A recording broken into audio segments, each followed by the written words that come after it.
अरविंद केजरीवाल यांच्या संदर्भात दिल्लीतलं दारू घोटाळा प्रकरणी अरविंद केजरीवाल यांना ईडीकडून 9व्यांदा समन्स पाठवले गेले। गुरुवारी चौकशीला हजर राहण्याचे आदेश सुद्धा दिले गेले। तर अरविंद केजरीवाल यांना 9व्यांदा समन्स पाठवले आणि ईडीकडून त्यांना चौकशीसाठी हजर राहण्याचे आदेश दिले गेले।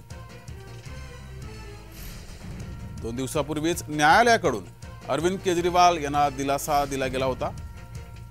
15,000च्या जात मुचलक्यावर त्यांना जामीन मंजूर झाला होता आणि आता पुन्हा ईडीने त्यांना 9व्यांदा समन्स पाठवले आणि चौकशीसाठी हजर राहण्याचे आदेश दिले।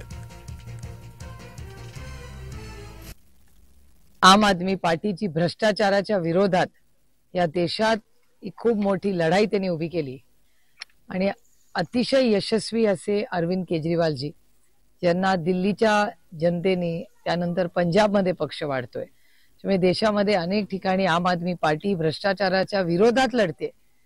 त्या पार्टीच्या मुख्यमंत्र्यांना ज्या पद्धतीने नोटिसेस पाठवल्या जातात आणि त्यांना माननीय कोर्टाने रिलीफ दिलेला आहे, तरी हे सुडाचं राजकारण सुरू होतंय अशी एक साधारण समाजात सगळीकडे चर्चा ऐकायला मिळते।